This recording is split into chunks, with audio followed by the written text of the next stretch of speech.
Kita lanjutkan ya kajian kita ya tentang kitab Nasrul Hubad. Ini kita sudah masuk pada bab subai ya, bab tentang sesuatu yang isi dalam nasihat ini atau hadis ini ada perkara yang tujuh.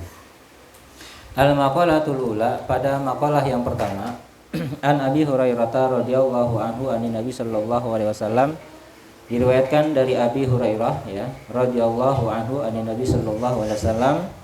Beliau bersabda bahwasanya sab'atu nafarin yuzilluhumullahu tahta zilli arsyihi yauma la zilla illa zilluh. Nabi Muhammad sallallahu alaihi wasallam bersabda ada 7 golongan ya, yuzilluhumullahu tahta zilli arsyihi, yang Allah akan beri naungan kepada orang yang 7 ini, yaitu di bawah naungan arsy-Nya Allah ya. Yauma la zilla illa zilluhu, pada hari yang tidak ada naungan kecuali hanya naungan Allah. Jadi ada 7 golongan ya yang Allah jamin ya kepada orang ini, yang mana tidak ada naungan ya, melainkan hanya ada naungan Allah ya. Jadi 7 orang inilah yang Allah jamin keselamatannya dari tidak ada naungan selain naungan Allah. Atau yahmihimullahu fil mauqifi minal makarih, yakni Allah lindungin, yahmihimullahu, Allah melindungi mereka, yaitu 7 orang golongan ini, fil mauqifi minal makarih, yaitu di padang mahsyar dari kesulitan-kesulitan atau sesuatu yang dia benci atau yang tidak disukai.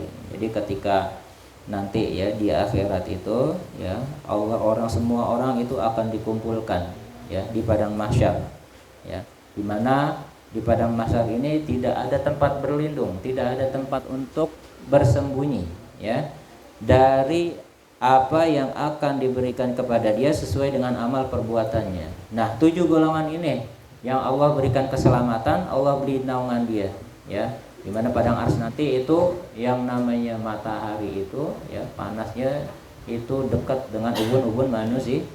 Ada yang sejengkal dikatakan ya. Jadi masing-masing dari saking dekatnya matahari ke ubun-ubunnya itu, maka air keringatnya itu bisa menenggelamkan dirinya. Ada yang sudah sampai mata kaki ya, ada sudah sampai pinggang, atau sampai melebihi dari batas telinganya ya. Nah orang 7 golongan inilah yang selamat dari lindungan Allah ya, yang Allah lindungi dari sesuatu kesulitan di padang mahsyar. Nah siapa tuh dari 7 golongan ini yang Allah lindungin ya? Yang pertama adalah imamun adilun, yaitu imam yang adil, pemimpin yang adil. Wa huwa kullu man nazara fi syai'in min umuril muslimin minal hulati wal hukami. Imam adil ini adalah orang yang man nazara, yang mempertimbangkan ya, jadi dia mempertimbangkan min syai'in, dari sesuatu, min umuril muslimin, dari urusan orang-orang muslim. Jadi dia lihat tuh kemaslahatan orang muslim ya, dari penguasa dan juga dari pemerintah ya. Jadi pemimpin yang adil itu adalah pemimpin yang mempertimbangkan rakyatnya ya, yang mempertimbangkan kemaslahatan rakyatnya ya untuk kesejahteraannya. Apalagi lebih-lebih orang muslim. Nah ini dia mempertimbangkan, karena pemimpin itu keputusannya ya, jika salah itu akan menjadikan mudarat. Kalau keputusannya baik, maslahat, itu akan menjadikan keberkahan dan membawa rahmat. Nah setiap kita itu adalah pemimpin. Siapa sih pemimpin? Ya semua kita itu adalah pemimpin. Kullukum ra'in wa kullukum mas'ulun an ra'iyatihi. Setiap dari kita, kata Nabi, itu adalah pemimpin ya, dan setiap pemimpin itu akan diminta pertanggungjawabannya atas apa yang dia pimpin ya. Jadi bukan hanya presiden, bukan hanya gubernur, enggak, wali kota, RT, enggak, tapi setiap diri kita itu adalah pemimpin. Bagi orang yang berumah tangga, kepala keluarganya itu adalah pemimpin, yaitu suaminya. Istrinya pun juga pemimpin bagi keluarganya dan anak-anaknya. Jadi setiap orang itu pemimpin, bahkan sampai kepada budak Itu dia pemimpin untuk siapa? Harta majikannya, ya. Jadi bukan hanya presiden, bukan orang yang ditunjuk sebagai ya orang yang harus memimpin seseorang, enggak. Tapi semua kita adalah pemimpin. Nah, itu jadi kita harus bisa berbuat adil kalau sebagai seorang pemimpin. Seorang ayah ya harus berbuat adil terhadap anaknya, istrinya, anaknya. Kalau anaknya yang kecil dengan yang besar itu harus berbuat adil bagaimana perlakuannya. Kalau yang kecil misalkan dia itu kan masih TK atau SD. Kalau yang sudah besar sudah SMA atau kuliah maka harus disesuaikan. Harus proporsional. Adil itu harus sesuai dengan kebutuhan yang diperlukan. Bukan harus sama, enggak harus sama, tapi sesuai dengan kebutuhan. Nah, itu adil. Maka dalam perkara adil ini sesuatu yang bukan sulit sebenarnya, ya. Tapi adil itu sesuatu yang mudah bisa kita kerjakan, ya.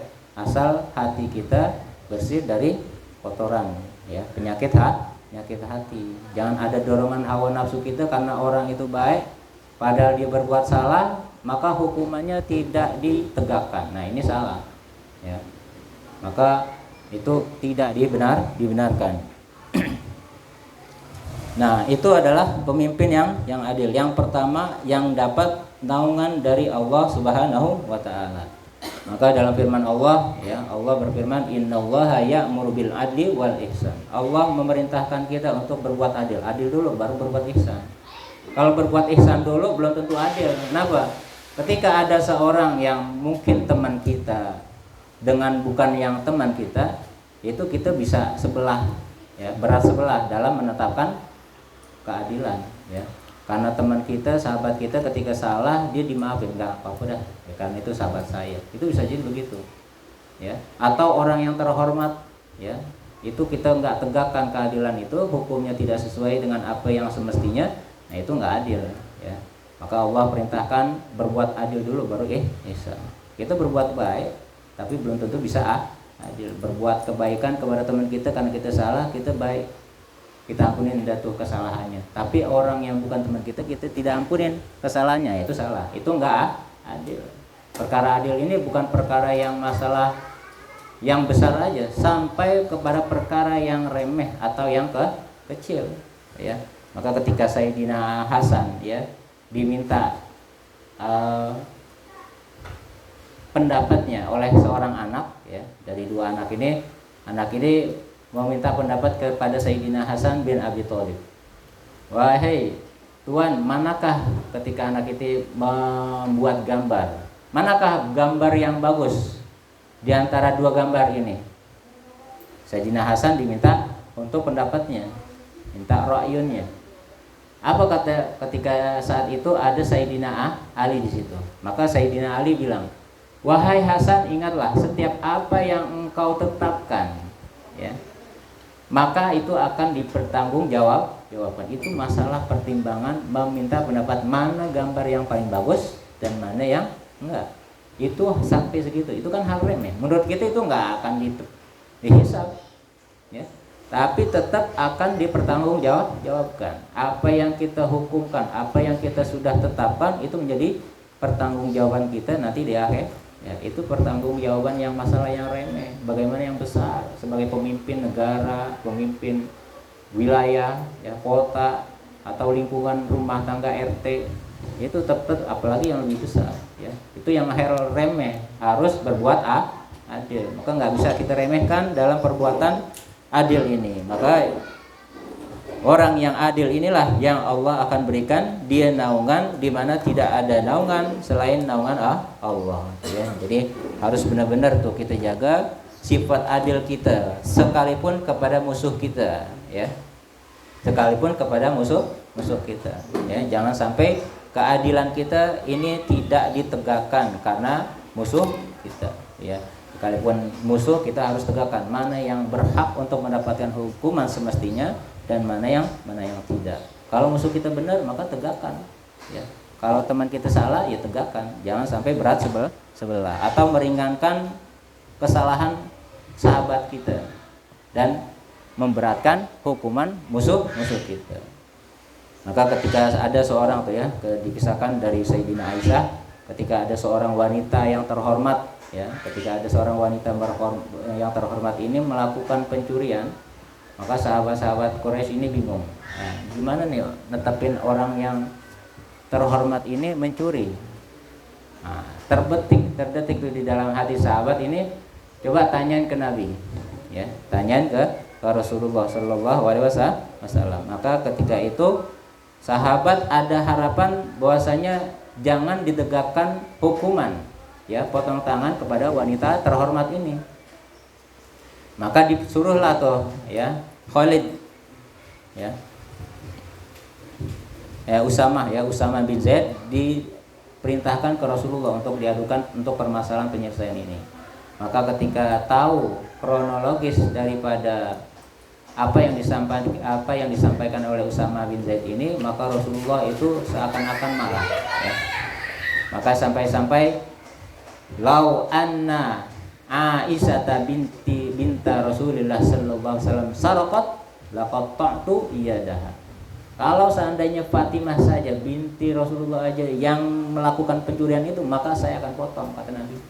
Oh ya, sampai anaknya pun akan dipotong kalau benar-benar melakukan pencurian. Ya, jadi jangan meremehkan hal perkara yang ada keadilan ini, maka harus benar-benar ditegakkan, karena Allah memerintahkan kepada kita, innallaha ya'muru bil adli wal ihsan, ya. Nah, itu yang pertama, orang yang adil atau imamun adilun. Yang kedua adalah wasyabun nasa fi ibadatillahi ta'ala. Yang kedua adalah pemuda yang tumbuh, ya, fi ibadatillahi ta'ala, yaitu beribadah kepada Allah. Jadi pemuda yang dari kecilnya tumbuh selalu beribadah kepada Allah Subhanahu wa ta'ala, ya. Jadi tetap dia tuh dari umur yang kecil dia nggak pernah luput dari ibadah kepada Allah tuh, ya. Jadi dari kecil dia udah terbiasa tuh melakukan ibadah, dia sholat jamaah, kemudian puasa, kemudian berbuat kebaikan, ya, nggak ada rasa dengki sama tetangga, nggak nyakitin orang, kata-katanya bagus. Nah, ini pemuda yang tumbuh dalam beribadah kepada Allah. Ai ibtada'a umrahu fiha, yakni dia mengawali umurnya itu sejak dini dalam beribadah kepada Allah. Wa mutalabbisan biha, yang melekat, ya, lalu melekat dalam hatinya itu untuk beribadah. Wa khassas syabu, dan dikhususkan kata syab ini kenapa, li'annahu mahallus syahwati, karena pemuda ini adalah tempat di mana syahwat itu masih bergejolak, ya, karena masa muda itu masa dorongan untuk melakukan kebaikan atau dorongan untuk melakukan keburukan itu sama-sama kuat, ya. Jadi kalau masih muda itu namanya kekuatannya masih kuat, matanya masih tajam untuk melihat, pendengarannya masih tajam, masih jernih, ya.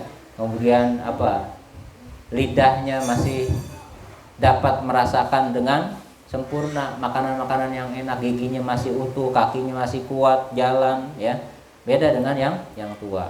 Ya, kalau orang tua rajin ibadah itu wajar. Kenapa? Karena sudah dekat-dekat dengan kematiannya, dan dia udah puas dengan masa mudanya, dia udah pernah melakukan apapun yang pernah di masa mudanya. Nah, ini anak muda yang nggak pernah melakukan kemaksiatan, tapi dia hanya melakukan ibadah kepada Allah. Dia nggak pergunakan tuh umur masa mudanya untuk poya-poya, nongkrong, ya, kemudian main-main, jalan-jalan pesono kemari yang buang-buang waktu, nggak ada tuh buat dia. Yang ada adalah dia gunakan setiap waktunya untuk ibadah kepada Allah, ya. Dia kayak ngaji tuh, dia datang ke majelis ilmu tiap hari, dia datang, ya, sama kayak di sini pesantren, ya, tiap hari ngaji, ya. Nah, ini termasuk syabun, ya, fi ibadatil, nah, pemuda yang selalu ibadah kepada Allah. Lagi masih kecil tuh kayak Munzir, Raka, Denny, Keisul, pokoknya yang kecil-kecil tuh ya termasuk syabun ya, pemuda, ya, syabun nasyafi ibadatil. Mudah-mudahan tuh, ya, mudah-mudahan kita juga termasuk dari golongan ini, mudah-mudahan, ya. Kalau enggak anak kita yang termasuk syabun nasyafi ibadatillah, ya. Karena jarang anak muda yang mau ibadah kepada Allah, ya. Yang kesadaran dirinya untuk bisa rajin sholat, ya, puasa, ngaji, apalagi rajin ngaji itu jarang banget anak muda sekarang, ya. Yang ada mereka jalan-jalan, motor-motoran, ya kan. Nah itu atau mabar ya, mabar gitu ya. Yang ada kebanyakan pada zaman sekarang. Yang ada mereka meninggalkan daripada perbuatan taat, lupa tuh kalau dia sholat, nggak ada yang ngerjain, baca Quran masih belepetan, ya, karena nggak ngaji. Syukur kita Allah kasih kesempatan kita bisa belajar di pondok. Artinya itu adalah yang Allah inginkan kepada kita. Allah kasih undangan khusus buat orang yang ingin mendalami ilmu agama. Ya, kita harus banyak syukur tuh ya. Karena pemuda itu subhanul yaum rijadul qad. Karena pemuda hari ini adalah tokoh ya untuk masa yang akan datang. Ya, maka persiapin tuh yang masih muda ya, yang udah pada mulai tumbuh ya, itu harus benar-benar belajarnya digiatkan kembali.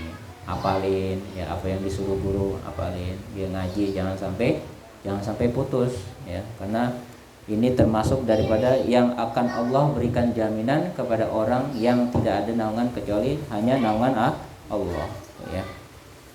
Maka orang yang seperti ini termasuk orang yang selalu mengisi waktunya ya sebelum kehilangan yang 5 ya. Maka sabda Rasulullah iktanim khamsan qabla khamsi. Manfaatkanlah waktu ya dari yang 5 sebelum datang yang 5. Apa? Syababaka qabla harumika. Masa mudamu sebelum datang masa tua. Ya, masih muda banyak-banyakin dah ngapal. Karena kalau udah tua nanti susah ngapalnya, ya. Umur di atas 30 40 itu ngapalnya susah ketimbang umur yang masih 15 tahun, 20 tahun itu masih gampang. Ya, masih nyerep, masih gampang untuk menghafal ketimbang orang yang sudah tua. Dan juga ketika ibadah di masa muda dia lebih sempurna ya dalam melakukan ibadah. Kalau puasa itu dia full ya. Kemudian makan sahurnya dipergunakan. Kalau orang tua belum tentu dia bisa makan sahur karena makannya udah sedikit. Kadang-kadang nggak nafsu makan. Ada yang udah nggak mampu untuk puasa. Sholat ya. Kalau orang masih muda masih kuat berdiri itu. Kalau hataman Quran ya dalam 1 rakaat misalkan atau beberapa rakaat dalam surat tarawih hataman itu dia masih kuat. Tapi kalau orang tua udah mulai itu kakinya gemeteran.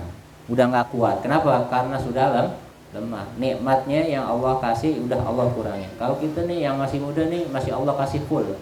Ya, maka pergunakanlah kekuatan yang Allah berikan kepada kita untuk ibadah kepada Allah. Nah, itu adalah tanda rasa syukur kita atas nikmat yang Allah berikan kepada kita ya. Nah itu adalah yang kedua, yaitu pemuda yang tumbuh ya dan selalu beribadah kepada Allah. Nah itu yang kedua, orang yang dinaungi oleh Allah nanti di padang mahsyar. Kemudian yang ketiga adalah wa rajulun zakarallaha bilisanihi wa qalbihi khalian ya. Kemudian yang ketiga adalah seorang laki-laki yang mengingat Allah ya. Bilisani dengan lisannya wa qalbihi dan juga hatinya. Jadi kalau zikir itu jangan hanya di lisan ya. Kalau kita zikirnya hanya di lisan enggak jauh beda dengan burung beo. Enggak bisa memberikan asar yang lebih kepada kita. Maka harus zikir itu dengan hati yang hadir agar berdampak kepada diri kita ya, mempunyai asar lebih daripada orang yang hanya zikir dengan lisan ya. Jadi orang yang berzikir kepada Allah khalian dalam kesendiriannya minan nasi dari manusia, dari orang-orang au minal iltifati lima siwallah atau dari berpaling kepada selain Allah. Jadi dia zikir hanya semata-mata untuk Allah aja. Dia menyendiri, dia khalwat untuk berzikir kepada Allah ya, dengan hatinya yang hadir. Kemudian fafadat aisalat ainahu, kemudian mengalirlah air matanya dam'an min khasyatillah. Air matanya mengalir karena rasa takut kepada Allah Ya, jadi kalau zikir itu diresepin dengan hati. Nah, biar apa? Biar hati kita hidup. Ya, kalau orang hatinya hidup, dia akan mudah untuk bisa menerima nasihat. Beda dengan hati yang sudah mati.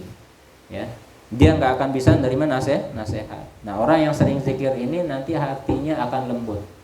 Ya, akan terang hatinya dan bisa membedakan mana yang hak, mana yang batil. Tapi kalau hatinya keras, hatinya yang tidak selalu berzikir kepada Allah, ini hatinya akan menjadi hitam.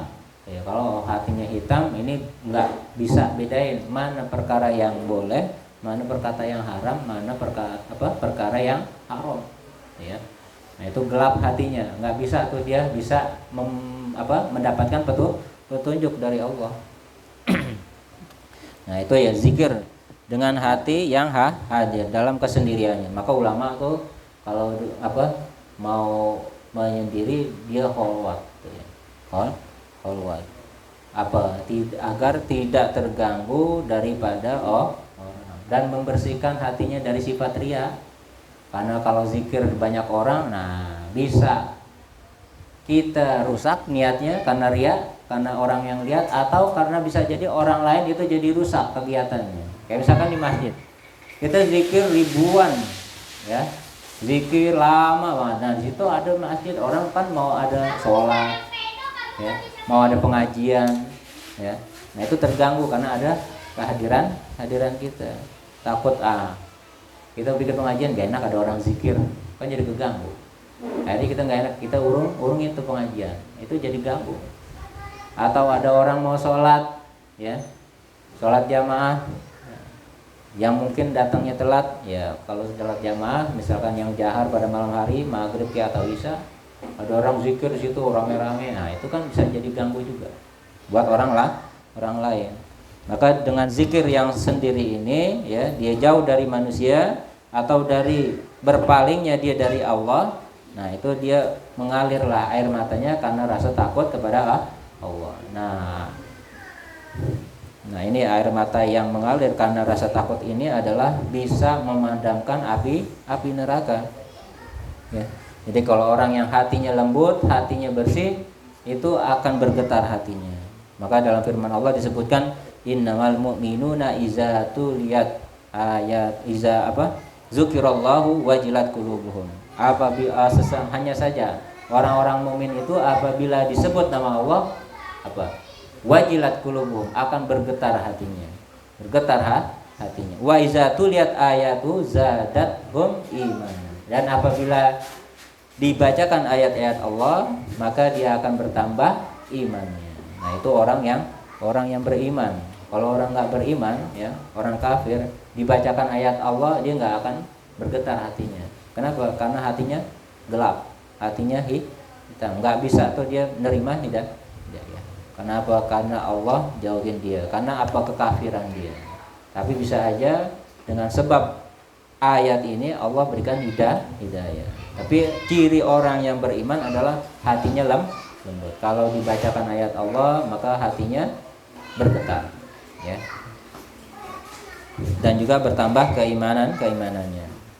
Nah, ketika air matanya mengalir, maka Allah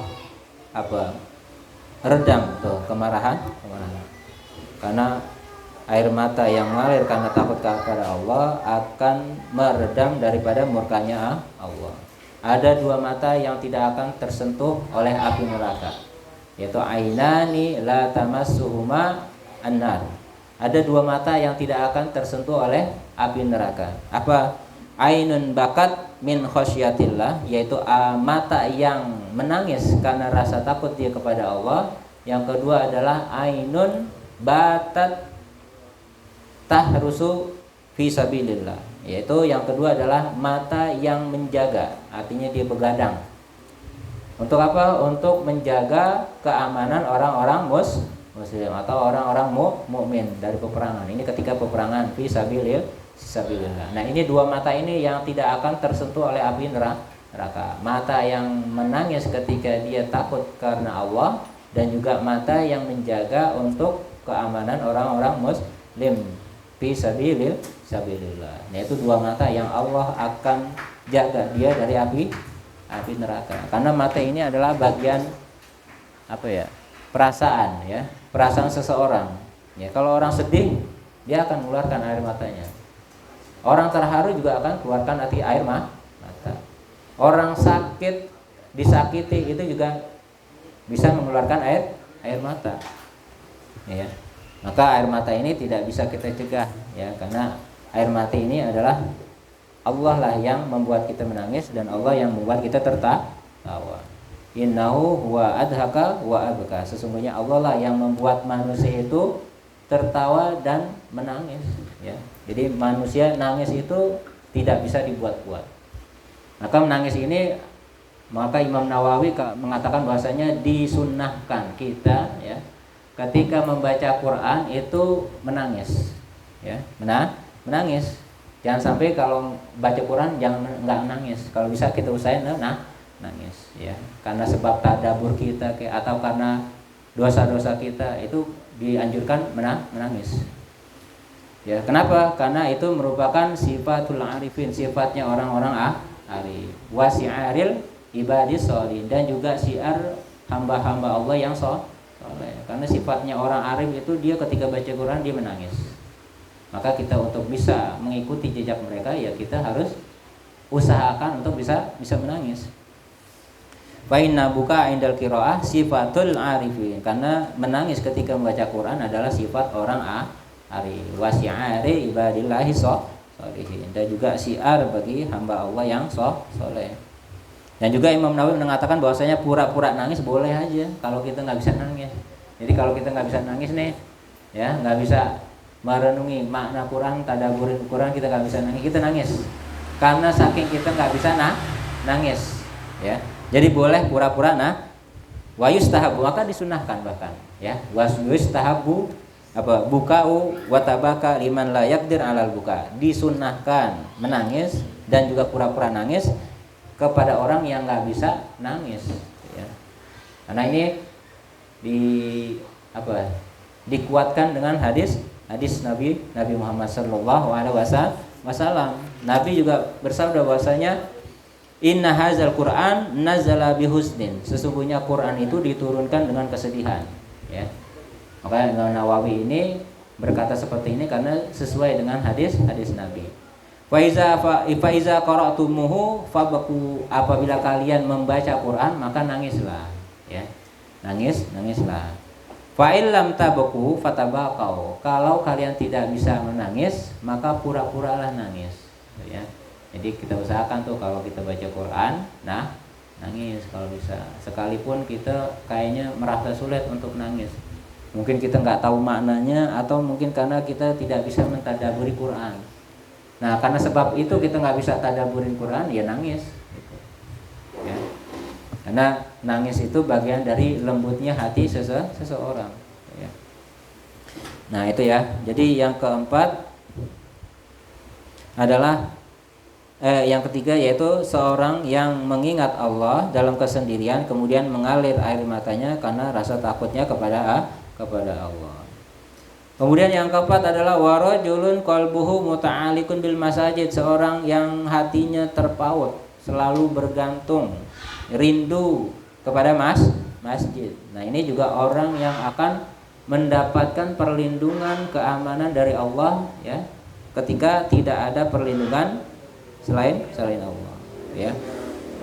Dia hatinya selalu bergantung kepada masjid iza kharaja, ketika dia keluar dari masjid, hatta yauda ilaihi, sehingga ia bisa kembali ke masjid. Ai qalbuhu sadidul hubbi, artinya hatinya itu sangat cinta, sangat senang kepada masjid, wali mulazamatil jamaati fihi, dan juga dia senantiasa berjamaah atau sholat berjamaah di masjid. Jadi orang yang cinta ke masjid ini bukan karena sesuatu, tapi karena dia cinta karena memang selalu beribadah di masjid.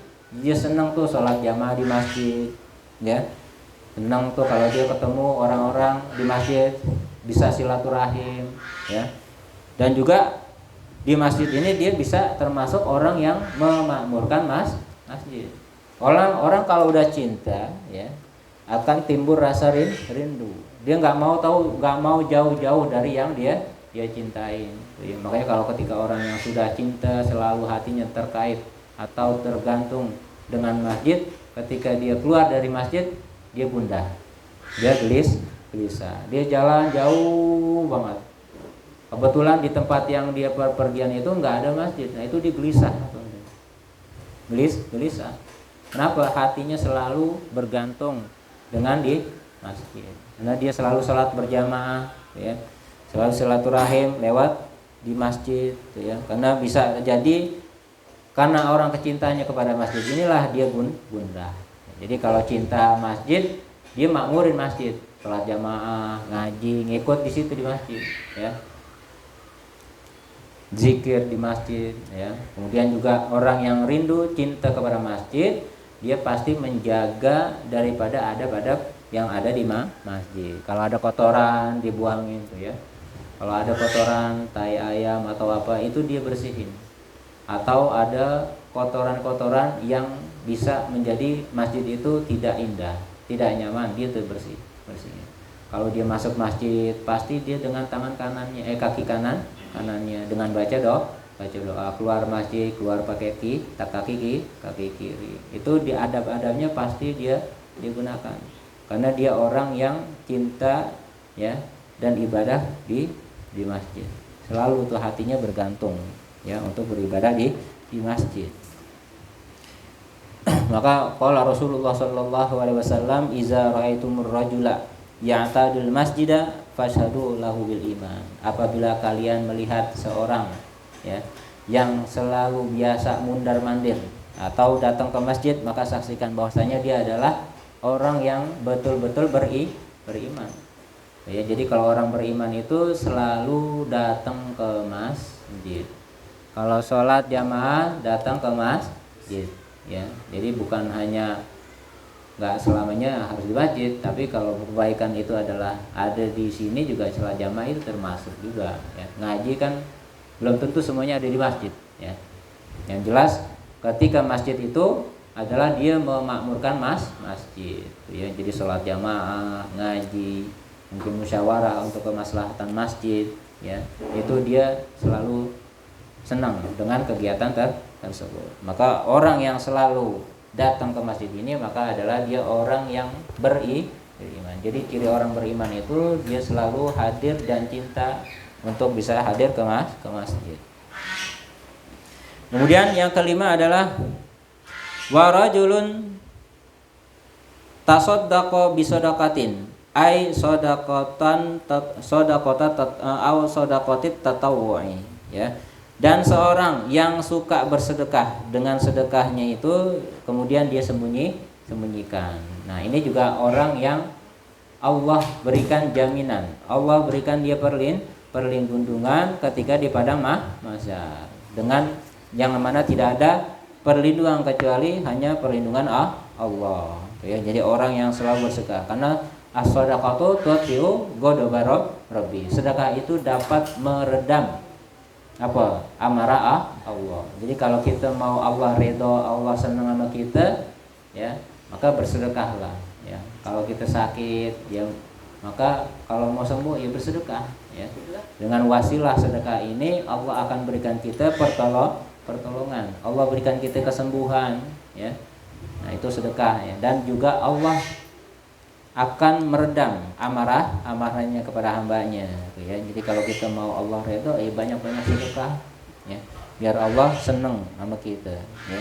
Kenapa? Karena orang yang berani sedekah, orang yang dermawan itu berarti dia berani meninggalkan dunianya, ya. Orang yang berani meninggalkan dunia. Karena sedekah ini adalah sesuatu yang kita keluarkan dari harta benda kita. Nah, harta benda kita adalah harta yang paling kita cintai. Jadi kalau orang udah bisa menghilangkan kecintaan dia terhadap dunia, nah itu Allah cinta. Makanya kalau orang mau sedekah tuh setan tuh banyak banget. Ujiannya berat, ya. Maka dikatakan siapa orang yang bersedekah maka dia telah memutus 70 godaan setan, ya. 70. Satu aja kita belum tentu kuat. Ini 70.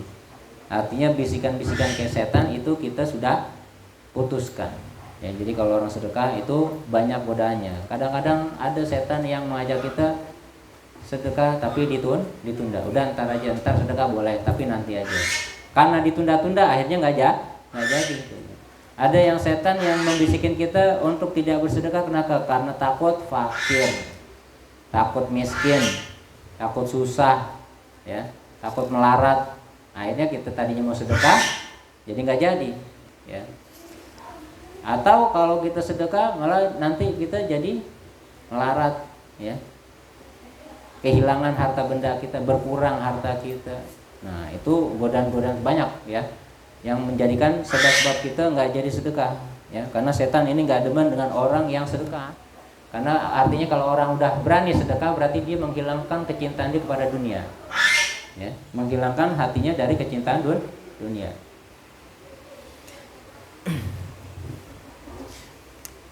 Nah berkata Imam Ahmad rahimahullahu ta'ala, zillul mu'mini yaumal qiyamah shadaqatuhu, ya, zillul mu'mini yaumal qiyamah shadaqatuhu. Naungan seorang mukmin pada hari kiamat adalah sedekahnya. Jadi kalau kita mau mendapatkan naungan perlindungan dari Allah, yaitu bisa dengan jalur sedekah kita, ya, biar kita selamat dari kesengsaraan di yaumil akhir itu, ya.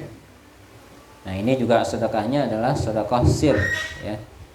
Kemudian nah sedekah sir ini lebih besar pahalanya ketimbang sedekah zahir, ya.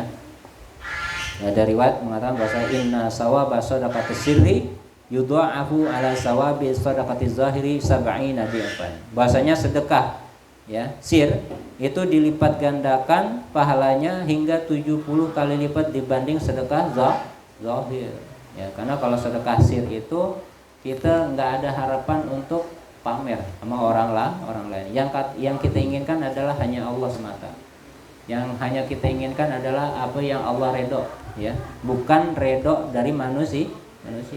Jadi sedekah sir itu nggak harus juga sembunyi-sembunyi. Sedekah sir itu bisa kita lakukan dalam keadaan zahir ketika kita melihat orang susah. Orang jualan, mungkin orang nggak banyak yang beli. Kemudian kita datang ke tempat dia, kita beli. Apalagi kita borong. Karena kita ngelihat kasihannya orang nggak ada yang beli. Akhirnya kita yang beli. Zahirnya orang ngelihat itu kita beli. Tapi batinnya adalah itu termasuk bagian daripada sedekah sir. Ya. Jadi kita mau nolongin orang, ya, yang nggak kelihatan bahwa kita itu sedekah secara zahir. Yaitu kita bantu orang beli makanannya atau beli dagangannya, itu termasuk sedekah sir. Atau juga bisa ada orang yang beli dagangan kita, kemudian nih kita tahu nih orang nggak mampu, orang fakir, ya, dia orang yang pekerjaannya itu nggak netep, ya, maka ketika dia beli dagangan kita, ya, kalau misalkan dia ngutang, kemudian besoknya dia datang lagi dia mau bayar utang, nah catatan itu kita nggak tulis. Kemudian kita katakan kepada orang itu apa? Ini udah ada yang bayar. Siapa yang bayar? Nggak tahu. Artinya nggak ada yang mau sebutin namanya gitu. Itu juga termasuk sedekah sir. Sekalipun itu adalah kita yang berbuat, itu termasuk sedekah sir. Jadi catatan dagangan dia kita nggak tulis, ya, karena sedekahnya kita nisbatkan kepada orang lain. Jadi sedekah sir itu bisa saja disembunyi-sembunyi atau dalam keadaan zahir, dalam keadaan kita menolong jualan orang yang orang lihat itu adalah kita beli. Tapi secara batin itu termasuk kita menolong orang secara rahasia. Padahal barang itu mungkin kita nggak butuh, ya. Itu juga termasuk sedekah sir.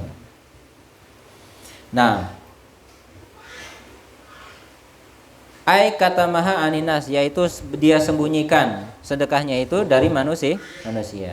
Falam ta'lam simaluhu ma sonat yaminuhu, maka tidak akan mengetahui itu tangan kirinya ma sonat yaminuhu, apa yang diperbuat oleh tangan kanannya. Jadi tangan kanannya ini maksudnya apa? Ai lau qudirat shimalu, kalau seandainya digambarkan atau ditakdirkan tangan kanan itu adalah rajulan mustaqizan, seorang yang terjaga, ma'alima sadaqatal yamini lil ikhfai, maka kalau kita gambarkan tangan kiri itu adalah seorang laki-laki yang terjaga, ya, Kita anggap itu adalah tangan kiri itu adalah seorang laki-laki yang terjaga lah.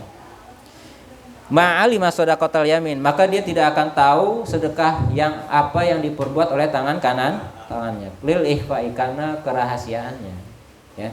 Jadi kalau kita sedekah jangan sampai orang tahu. Tangan kanan kita jangan sampai tahu. Maksudnya orang lain jangan sampai tahu.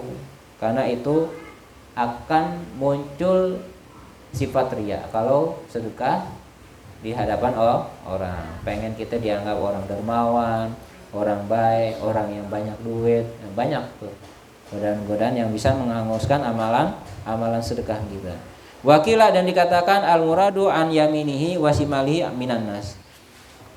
Dikatakan bahwasanya al murad maksudnya dari kanannya, dari tangan kanannya dan juga tangan kirinya adalah minan nas, yaitu dari manusia.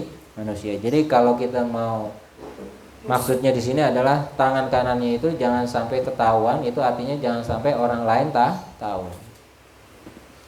Kemudian yang keenam, warajulani yatahabbani, warajulani tahabba ay ahabba kulla minhuma sahibahu. Ya. Yang keenam ini adalah dua orang yang saling cinta, ay ahabba kulla minhuma, yang ia mencintai pada keduanya itu, yaitu masing-masing temannya. Fillahi, yaitu cinta karena Allah. Jadi dua orang yang saling cinta karena Allah. Ay li talabi ridallahi la li gharidin dunyawiyyin. Yang maksudnya di sini karena Allah adalah karena mencari ridho Allah, bukan karena tujuan duniawi. Jadi dia seorang yang cinta, yang saling cinta kepada sesamanya itu karena Allah. Artinya dia ingin mendapatkan keridhaan Allah dan bukan karena tujuan duniawi. Ada orang mungkin bisa jadi temenan deket banget, karena mungkin bisa jadi temannya ini adalah orang kaya, dia nempel terus, ya. Tapi kalau orang susah dia nggak mau temenin. Nah ini bukan tahabba fillah, bukan cinta karena Allah, tapi karena ligoradin akhir, karena tujuan duniawi atau tujuan yang lain. Kalau ini yang cinta karena Allah, karena mengharapkan keridhaan Allah, fajtama ala zalika, maka dia berkumpul keduanya itu atas cintanya kepada Allah. Wa aftaraqa alaihi, dan juga dia berpisah atas apa? Cintanya kepada Allah. Ai istamarra ala mahabbatihima, yaitu dia tetap cinta dengan kecintaan pada keduanya itu, hatta farraqa bainahumal maut, sehingga ia dipisahkan di antara keduanya itu kematian. Jadi dia berpisah karena kematian. Ya, jadi berpisah dan berkumpulnya karena Allah, bukan karena tujuan yang lain. Ya, jadi kalau kita cari teman kudu benar-benar selektif gitu ya. Jangan kita punya teman mau temenin kita karena ada tujuan duniawinya, bukan karena tujuan akhirat. Ya. Nah, itu nggak lama biasanya. Kalau kita lagi kaya, dia seru terus nempel sama kita. Kita traktir, ya. Kita bagi duit, pasti nempel, pasti ngikutin kita. Tapi ketika kita fakir, kita nggak ada duit, nah mulai itu dia jauh-jauhan gitu. Yang ada kalau kita deketin dia takut kenapa? Takut dipinjam duitnya sama kita. Ya kan?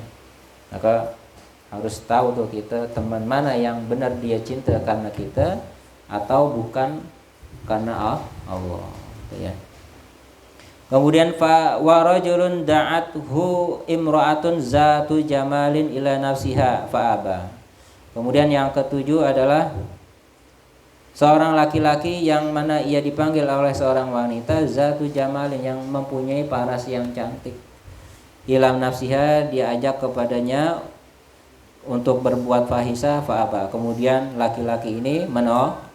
Ai imtana, dia menolak. Waqala, dan dia berkata bilisanihi au biqalbihi, dengan lisan dan hatinya, zajiran laha anil fahisa, karena untuk seraya mencegah daripada perbuatan fahisa. Itu ya. Jadi ketika ada seorang wanita cantik, punya kedudukan, kaya raya, manggil kita, ya, untuk berbuat fahisa. Nah, ini gue yang ini udah cakep, kaya, gue punya kedudukan, ya kan, pejabat lah misalkan. Siapa yang nggak puyeng tuh, ya kan? Pasti tergoda itu, ya. Karena dengan parasnya yang cantik itu laki-laki udah bisa tergoda. Apalagi dia punya kedudukan, punya kekayaan. Ya.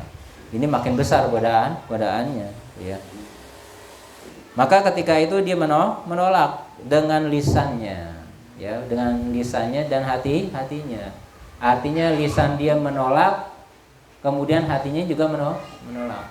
Ada yang menolak lisannya tapi hatinya masih mau, ya. Nah, ini setengah-setengah, ya. Bisa jadi dia menolak karena cuma sebagai pengabaian aja, tapi hatinya tetap diikutin. Nah, hawa nafsunya ngikutin. Nah, ini yang nggak selamat. Nah, ini yang nggak dapat perlindungan dari Allah ketika di padang mahsyar. Maka harus mantepin lisannya dan hatinya menolak dari perbuatan fahisha. Karena ini berat nih, ya. Karena manusia itu, laki-laki itu godaannya adalah perempuan. Perempuan itu adalah perangkap setan. Maka dalam Quran dikatakan inna kaidakunna azim. Perempuan itu tipu dayanya azim. Azim itu gede banget. Makanya banyak yang terjerumus karena perempuan. Oke lah dia harta, dia nggak tergoda. Tapi ketika perempuan, wah udah, dia kalah. Maka godaan iblis itu lemah. Inna kaida syaiton dhaif. Kalau setan itu lemah sebenarnya. Yang besar, yang lebih dahsyat itu adalah perempuan. Ya, maka hati-hati nih kita terhadap perempuan. Apa yang dikatakan ketika seorang perempuan mengajak dia untuk berbuat fahisha? Inni akhafullah, sesungguhnya aku takut pada Allah. Waqad nazama hazi sab'ata Abu Syamah, dan telah menyusun daripada 7 golongan ini Abu Syamah ini min bahri tawil, dengan bahar tawilnya. Faqala wa qala an-nabiyul mustafa inna sab'atan yuzilluhumullahu azimu bizillihi. Dan Nabi Muhammad sallallahu alaihi wasallam bersabda inna sab'atan, sesungguhnya 7 golongan, yuzilluhumullahu, Allah berikan perlindungan kepada mereka, al-azimu, yang agung, bizillihi, dengan naungannya. Muhibbun, yaitu orang yang cinta karena Allah, saling cinta fillah. Afifun, orang yang menjaga diri dari perbuatan zina atau perbuatan fahisha. Nasiun mutasaddiqun, nasiun, orang yang tumbuh, ya, dalam beribadah kepada Allah dari masa mudanya. Kemudian mutasaddiqun, orang yang bersedekah, yang sedekahnya ini dia sembunyikan hanya untuk Allah, ligordin lillahi ta'ala, hanya tujuan Allah, bukan tujuan dunia. Wabakin, dan orang yang menangis karena rasa takutnya kepada Allah. Musallin, dan juga orang yang salat. Wal imamu bi'adlihi, dan juga yang terakhir adalah imam dengan keadilannya. Nah, ini termasuk yang disusun oleh Abu Syamah dalam bahar tawilnya, yaitu 7 golongan yang mendapatkan naungan Allah. Nah, itulah daripada 7 golongan yang Allah jamin, yang Allah berikan perlindungannya di padang mahsyar ketika tidak ada perlindungan kecuali hanya perlindungan Allah Subhanahu wa taala. Mudah-mudahan Allah berikan kita taufik dan hidayah kita, dan Allah masukkan kita dalam 7 golongan ini insyaallah. Amin amin ya rabbal alamin. Nanti kita lanjutkan maqalah asaniyah, maqalah yang kedua dari bab subai.